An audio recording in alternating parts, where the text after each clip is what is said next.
بسم الله الرحمن الرحیم. ناظرین، زه د پښتو چینل د پښتو علم سره ستاسو خدمت کې حاضر یم. السلام علیکم. ناظرین، زما یو شارټ ویډیو وي، دومره زیات ټایم زه ستاسو نه خرابوم، نو تاسو دا ویډیو مهرباني کوئ پوره ګورئ. انشاءالله که ډېر نی نو څه ناڅه تاسو به د دې نه عبرت حاصلوئ.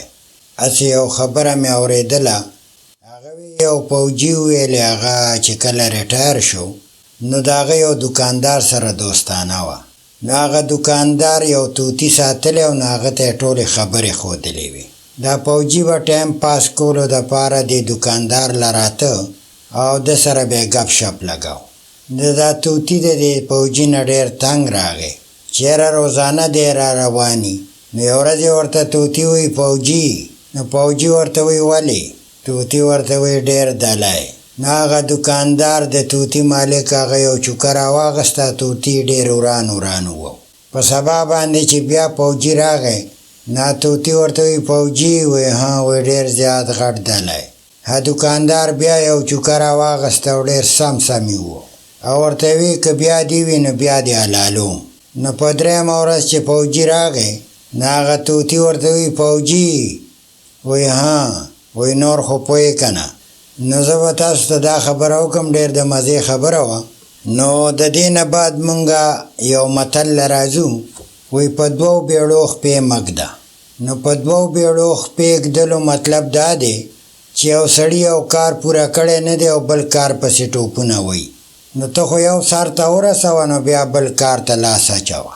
نو د دې دوو بیړو دا مطلب دی چې یاره په دوو بیړو خپې ږدې، نو چې یو بیړه یو خوا لاړه شي بله بل خوا، نو ستا انجام دا دی چې ته به پرېوځې سمندر کې، نو د یو بیړی به هم نه شي او اخره کې به له وشي.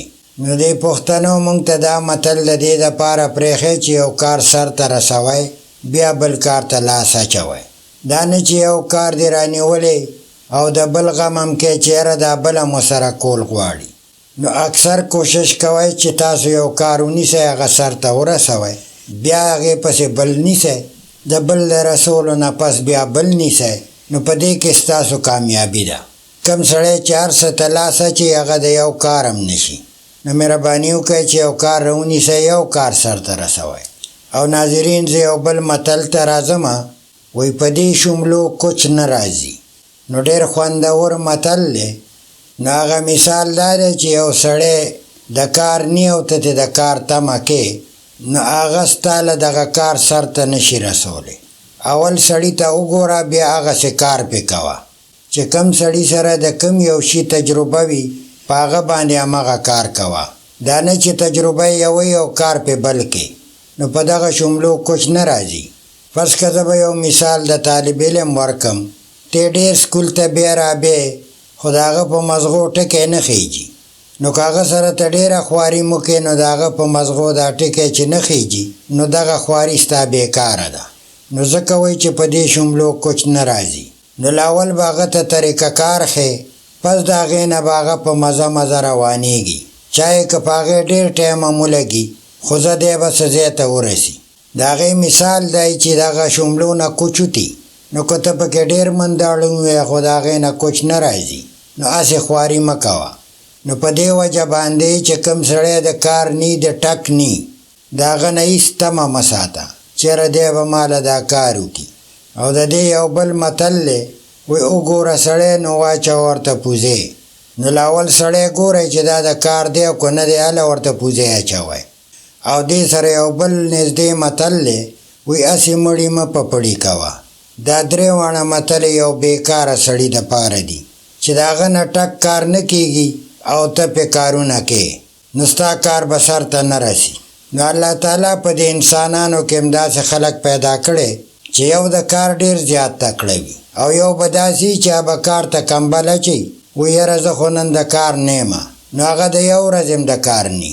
او چې دا کم د کار کولو والا خلک دی، نو که ده ته د نیمې شپې هم ووایې نو دی تاله کار کوي. خو چې دا کم کار نه کوي، په هفتو هفتو به ناست دي، وایي یاره کار به وکړمه، نو دې ته اوزګار خیل وایي. چې کم خلک تعلیم یافته دي، هغوی دې بلکل اوزګار نه کیني، هر ټایم د سبق رالي، هر ټایم د کتاب رالي، نو دی به په اوزګاره نامخته کېږي.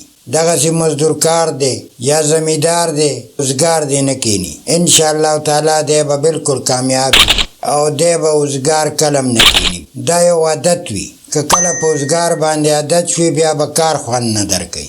دا وړه غوندې ویډیو به د علامه اقبال په دې شعر ختمه کو کہ محمد سے وفا تو نے تو ہم تیرے ہیں یہ جہاں چیز ہے کیا لوح قلم تیرے ہیں.